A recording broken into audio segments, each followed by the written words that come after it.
Thank you, Mr. Chair, and thank you, Ranking Member Norton, for holding this hearing today, kicking us off for the 119th Congress for the subcommittee. I appreciate your leadership and looking forward to getting to work, especially as we have a lot of great opportunities this year.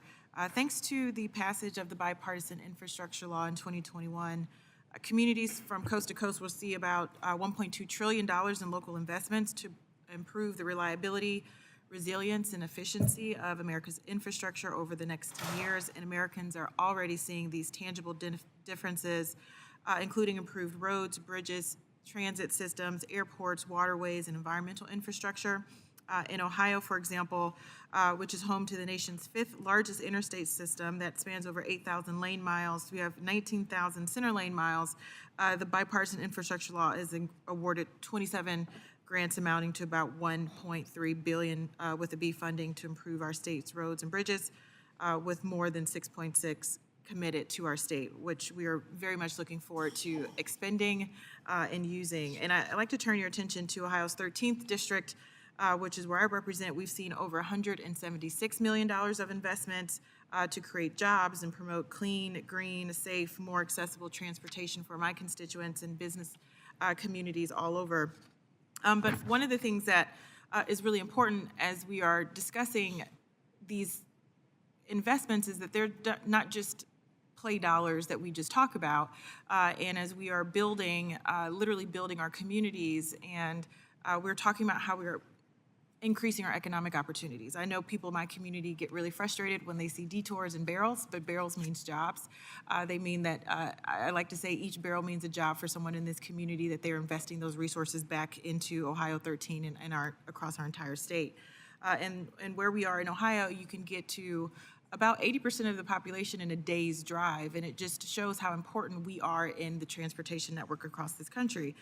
So knowing that to be the case, and talking about that job specifically, I want to turn my attention to you, Mr. Colvin, because the prevailing wage is an important part of ensuring that the folks who are working on these projects are being paid livable wages and that they can actually sustain themselves and their families. Can you talk a little bit about the members who you represent and why the prevailing wage, the Davis-Bacon standards, are so important to you in our communities?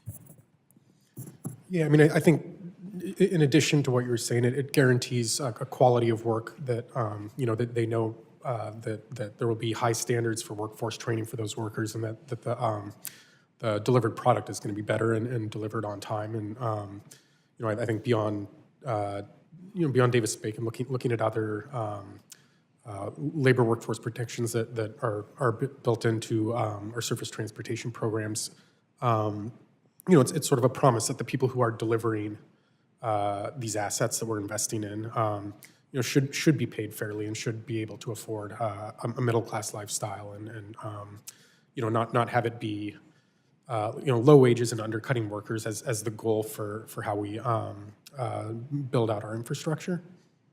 And thank you for saying that. And even before we get to the point where we have someone on a job site, we have to train them. We have to recruit them into these apprenticeship programs. And I hear from literally every industry I meet with, they have a hard time recruiting and retaining employees. What are some of the things that we could do to help ensure that we have a reliable, well-trained, skilled workforce prepared to take these jobs on as we continue to expend these dollars across the country? Yeah, I mean, I think, there was flexibility for funding in the IIJA to go towards workforce recruitment. I think the challenge there is that, if a state DOT is looking at capital expenditures or recruiting with that money, I think, the capital is going to win probably most of the time. So I think, we do have to be more creative about how we recruit, where we recruit from, and I think, that is an outstanding challenge, and it's beyond just construction. State DOTs. Earlier, I mentioned transit agencies had a huge sort of impending cliff of their workforce. So, we do I think have a good argument to make that these are good jobs with good benefits. Again, the challenge is ensuring that that is prioritized by state DOTs, prioritized by transit agencies, and in many cases, that's just, poor management or a lack of forward thinking. Thank you. Thank you, Mr. Chair. I yield back.